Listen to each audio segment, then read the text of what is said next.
Hey my curious friends, how are you all doing? I hope you're doing well. My name's Matthew, and I post videos every Monday and Friday, so if you love the tingles, tingles, tingles, tingles, tingles, then please do hit that subscribe button, because you are in the right place. Now, just a reminder to those who may have not already be subscribed to me, I do love your suggestions for true crime cases, so don't hesitate to leave them in the comments below, or just leave a comment. I love replying to you guys. I know everyone says that, or everyone in the recent videos I've been watching, I've been saying that, so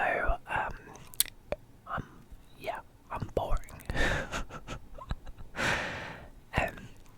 But yeah, I do mean it when I say I like your suggestions. You guys have amazing ideas, and I love learning more about these cases, such as this one, which was kindly suggested.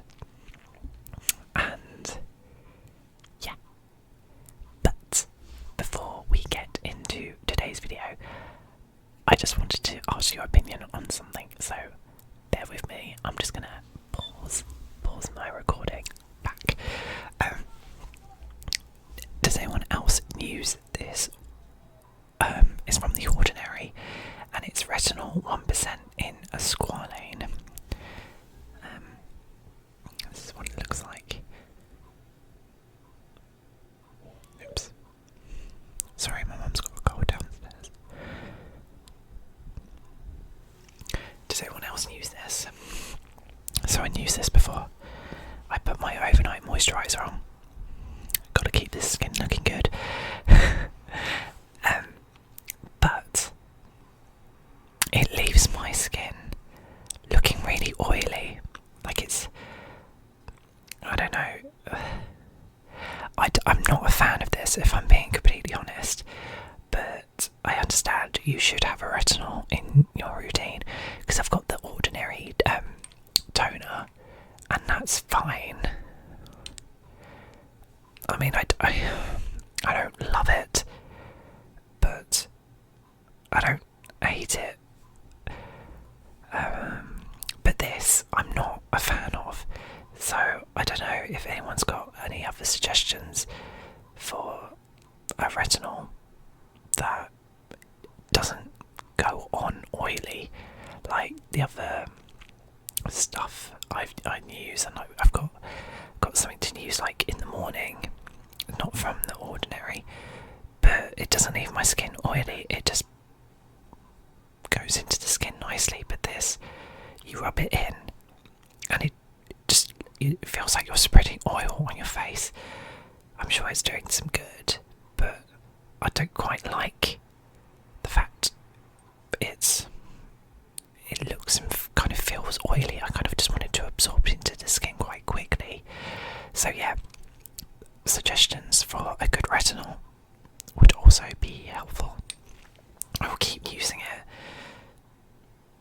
as I don't want to waste it. But I don't think I will be buying this again, because I don't quite like it, if I'm honest. In my other videos, in one of my other recent videos, I did a skincare unboxing that I can't remember what it was. It Alpha PH or Alpha H or something like that. I don't know what happened to that. That went quickly. I don't know if I used too much, or it wasn't too little, because it was empty in no time. So then I bought The Ordinary, and I'm not a fan, if I'm being completely honest. But I'm sure one of you guys out there that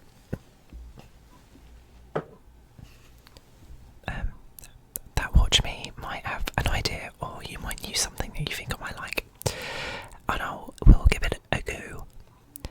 So that one sorry for that slight distraction, but it was something that's been bothering me every time I put it on, and I'm like, I wonder if one of you guys have a better alternative, or if any of you use that product and you think, oh my god, that does the same thing to me too. I mean, I don't think it does anything bad, I just don't like the way it doesn't absorb and it feels oily. So then I'm like laying down, like waiting for this stuff on my face to dry. I might be overloading my skin with too much product, because once I put that on, I then put a moisturiser on. Is that too much? I don't know. Everyone else does it. I don't know. I really don't know, but ramble over. So, we are going to do a deep dive into one of Cincinnati's most haunting mysteries. I want you to relax, settle in, and let the story gently unfold. We're stepping back into the 1960s to explore the tragic, unsolved murders of the Bricca family.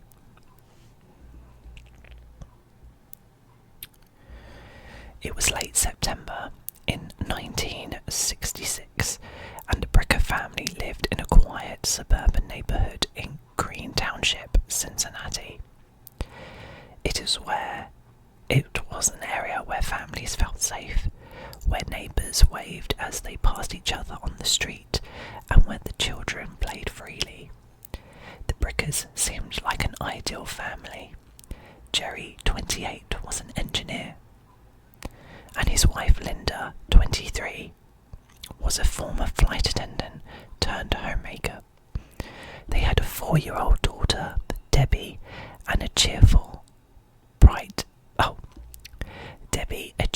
bright-eyed little girl. Their home on Daleview Road was modest but comfortable, a place where they were building their future together. But all of that changed on the night of September 25th, 1966.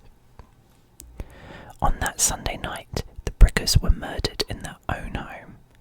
What makes this case even more chilling is that their bodies weren't discovered until 2 days later, on September 27th, when the neighbours grew concerned that no one had seen or heard from the family, and a foul smell began to creep from their house.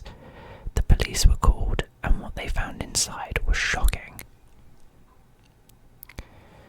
Jerry, Linda, and little Debbie had all been brutally stabbed to death.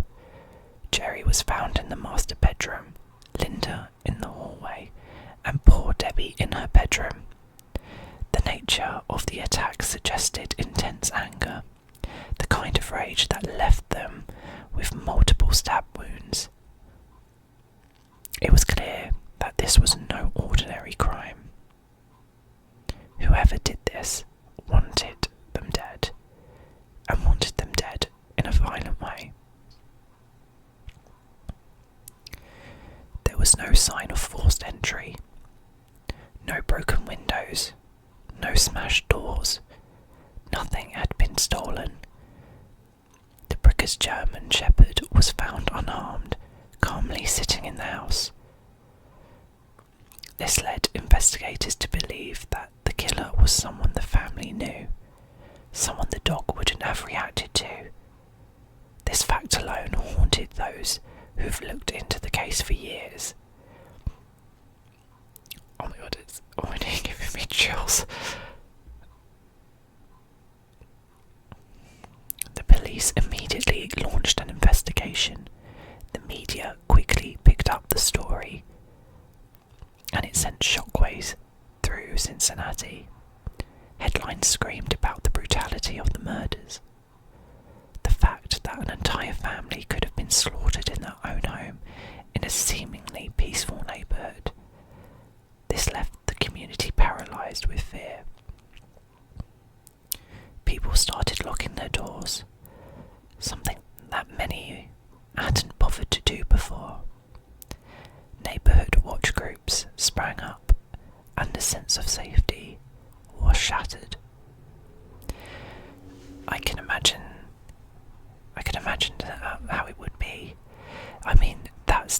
the UK though, back in those times, people weren't locking their doors.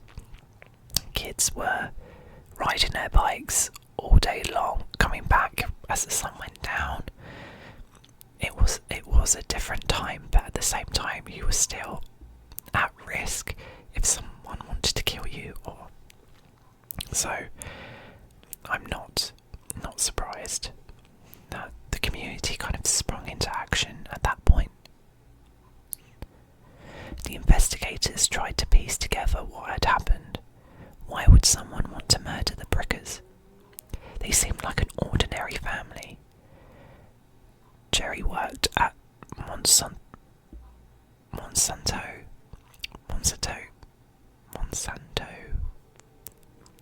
a large chemical company. He wasn't known to have any enemies. Linda, once a flight attendant, now a full-time mother, she was social and outgoing, often spending time with the neighbours or at community events. And little Debbie, she was only 4 years old. The brutality of her murder shocked everyone to their core. As the police combed through the Brickers' lives, they began to explore different theories. One of the most prevalent was the idea that Linda had been having an affair. The name Dr. Jack Schneider, their neighbour and close family friend, came up. He was a veterinarian, well liked in the community, and lived just 2 doors down. There were whispers that Jack and Linda had grown closer than just friends. The police questioned Dr. Schneider. He denied any affair and claimed to have had nothing to do with the murders. He even took a polygraph test, but when he failed the test, suspicions mounted. Still, there was no concrete evidence linking him to the crime. No fingerprints, no witnesses, no physical evidence. The failed polygraph wasn't enough for the arrest, and so reluctantly the police had to let him go. To this day, many in the community believed that Dr. Schneider knew more than what he let on. I'm already getting that vibe. I'm already getting a feeling he did it. Because I failed a polygraph test. Okay. What did he fail on? What was the question? Obviously there would have been more than one question. So if they asked him, did you murder the Brickers? And he said no, and that's why he failed, then makes sense, does it not? But if he was like, did he see them on the night they were killed? And he said no, but it was a yes. I mean, that's where it gets tricky. I need to know the questions. Show me the questions, people. Anyway, despite their best efforts, the police couldn't find a motive that made sense. Some wondered if it was a random attack, but it didn't explain why there were no signs of forced entry. Others thought Jerry's job at I can't say this word, I really do apologise. Monsanto.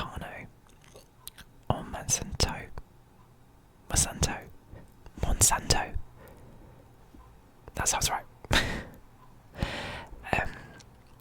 Might have made him a target, but there were no leads in that direction. Every avenue they explored led to a dead end. Now, what makes me think this wasn't a random attack is the fact that there was no forced entry. I'm assuming because Linda was in the hall, she opened the door, so she knew who was at the door. Maybe, I don't know if the window was the front door was glass or but you know what I mean. Like she was at the door, so she would have saw them. I mean, it could be Jack. But at the same time, I'm mean, I guess it depends on how friendly they were as a family, if it would make sense for him to come round at night. I mean, if they were having an affair, would he have come round at night? I don't quite know, unless he was quite good friends with. Do you know what I mean? Now, the more I'm thinking about it, the more that doesn't make sense.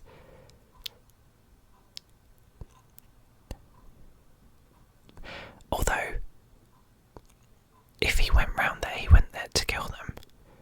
But why would he kill Linda? Yeah. Now I've just confused myself. So, one thing investigators did note was the meticulous nature of the crime. Whoever committed these murders seemed to know exactly what they were doing. The absence of any significant physical evidence suggested that the killer had carefully planned the attack and taken steps to avoid leaving clues behind. This led to the speculation that it may have been someone with medical or surgical knowledge, someone who would know how to handle a knife with precision. Could that point back to Dr. Schneider, the veterinarian? It was a possibility that continued to gnaw detectives. Yeah, now I'm kind of thinking. I mean, part of me just wants to say he did it. Like, part of me is thinking he did it, but I'm still trying to think. Could there be possibilities? But I'm not quite sure there is. What are you guys thinking? Let me know if you're still watching. Do you think it's him? Do you think the doctor did it? As the weeks turned into months, the case grew cold. Despite the media frenzy that surrounded the murders at first, the headlines eventually faded. People stopped talking about the Briccas, and life in Green Township went back to a semblance of normalcy.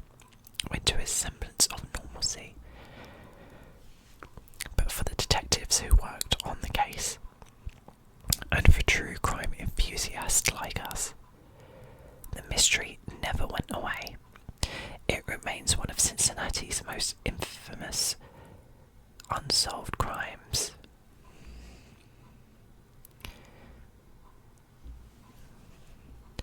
What makes this case even more fascinating is the broader context of the time. The 1960s were a period of social change and unrest. The Vietnam War was raging, civil rights movements were sweeping across the United States, and the trust in authority was beginning to erode. In such atmosphere, the Bricca murders tapped into deeper fears. The idea that a family could be savagely killed in their homes without explanation played into the anxieties of society already on the edge. One interesting aspect of this case is how little media attention it received outside of Cincinnati. For such a brutal, unsolved crime, it didn't make national headlines the way other cases might have. Some speculate that local authorities may have wanted to minimise the exposure to avoid panic. Others believed that the police may have felt they were close to a breakthrough and didn't want media interference. Regardless of the reason, the Bricca murders quietly slipped into a category of cold cases where it has remained ever since. This is so fascinating. So the only prime suspect was Dr. Schneider. The way the family was stabbed, it then showed that the person who killed them knew exactly what they were doing. They knew how to handle a knife.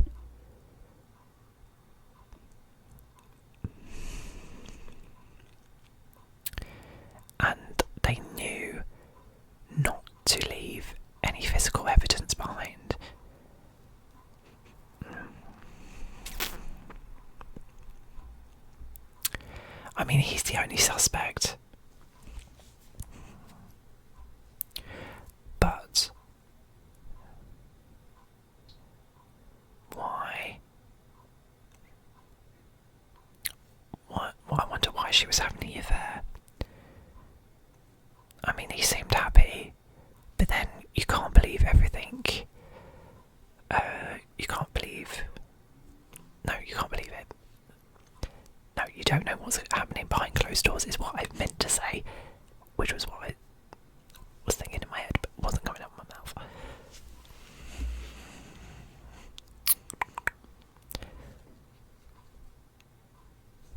I'm also surprised that the dog, after, wasn't making any noise, wasn't barking, wasn't trying to catch her attention.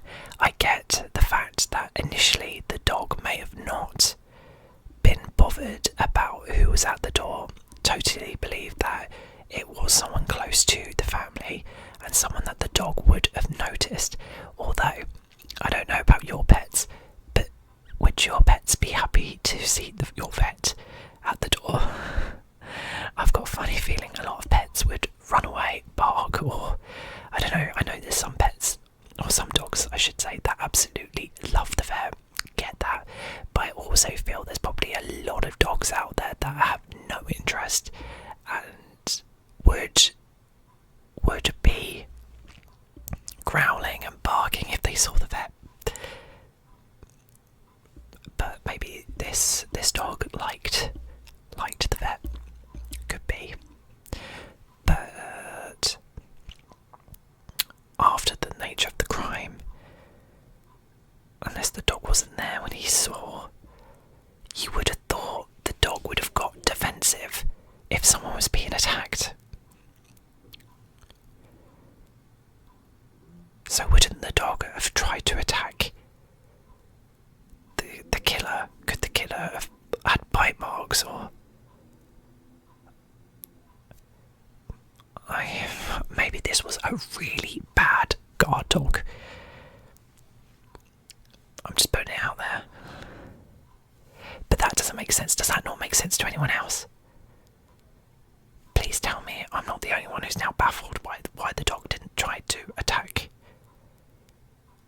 I'm not blaming the dog, by the way, but I'm just saying.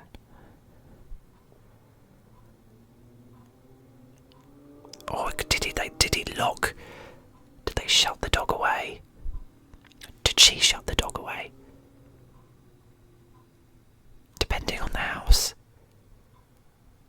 If someone's at the door, you can sometimes shut. It was sometimes where you should shut the dog away so you can see us at the door. I still think the vet did it.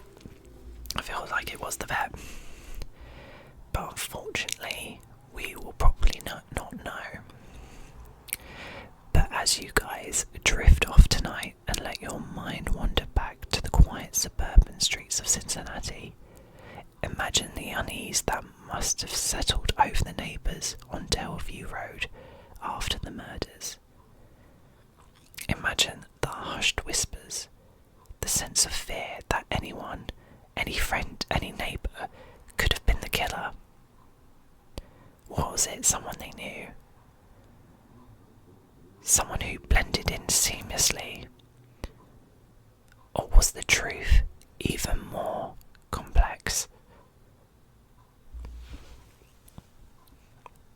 Yeah, and that's the thing as well. Did the doctor stay in that street? I would have thought if everyone thought he was a murderer, he would have had to have moved away. There's no way he would have wanted to have lived on that street.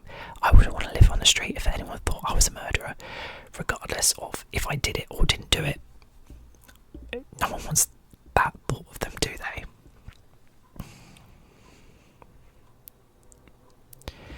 The Bricca family story remains a chilling reminder that sometimes, even in the most ordinary of places, darkness can hide beneath the surface. And the killer, whoever they are, has managed to evade justice for nearly 6 decades. Is it possible that the truth is still out there, waiting to be uncovered? Or is it destined to remain an unsolved mystery forever? Could the killer still be out there? Or could it have been someone we've long forgotten about? As the years pass, memories fade, but the questions remain, and in the quiet of the night, when all is still, you might just hear the echoes of a terrible night asking, why?